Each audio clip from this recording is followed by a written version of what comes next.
Bonjour, dans cette vidéo, nous allons apprendre à reconnaître des pyramides et des cônes de révolution. Alors, tu vas avoir plusieurs définitions à retenir. La première, c'est celle de la pyramide. Une pyramide, c'est un solide qui a pour base un polygone et pour face latérale des triangles avec un sommet en commun. Alors ici, tu vois en vert, tu as la base qui est le polygone. Tes faces latérales, donc ici il y en a trois qui sont des triangles, et puis le sommet en commun qui se trouve ici.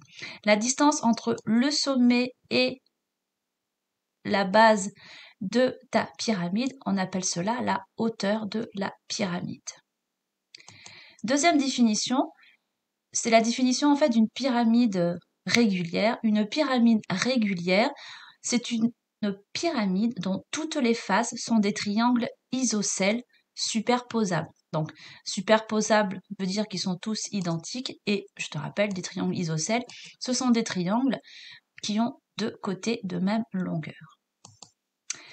Le tétraèdre. Le tétraèdre, c'est tout simplement une pyramide particulière, tout simplement parce que la base de la pyramide, tu vois, elle est de forme triangulaire.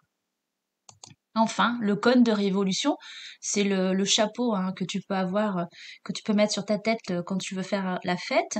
Eh bien, un cône de révolution, c'est un solide qui possède une base circulaire.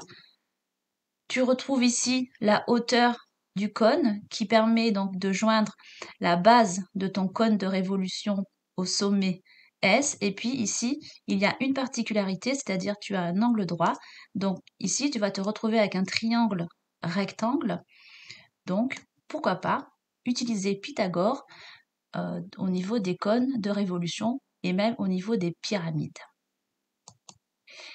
Alors, ce que tu dois connaître, c'est tu dois savoir représenter le patron d'une pyramide. On va prendre comme exemple une pyramide régulière à base carrée. Si on l'ouvre un petit peu au niveau du sommet S et puis si on la met tout à fait à plat, voilà le patron que tu as ici. Eh bien, ce patron est le patron de la pyramide qui est représenté ici.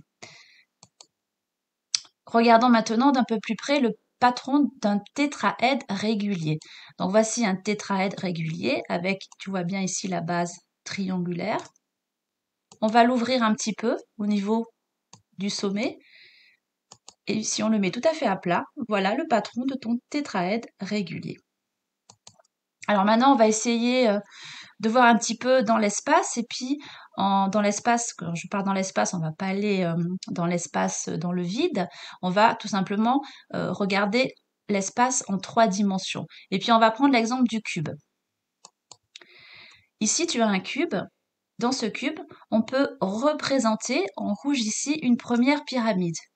On peut en représenter une deuxième et une troisième. Et si on rassemble ces 3 pyramides, eh bien, celle-ci reconstitue ton cube. C'est pour cela qu'on dit qu'on peut avoir 3 pyramides qui sont inscrites dans un cube. Ces 3 pyramides auront une base ici rectangulaire. Excuse-moi. Ensuite, on peut également retrouver 6 pyramides dans un cube. Alors voici la première, la deuxième, la troisième, et par symétrie, on peut en avoir 3 autres. Et si on réunit ces 6 pyramides, eh bien, on reconstitue bien un cube. Alors, je te laisse essayer de trouver la différence entre ce cube-là et celui précédent, et puis on en reparle en classe dès que l'on se voit. Voilà, cette vidéo est terminée.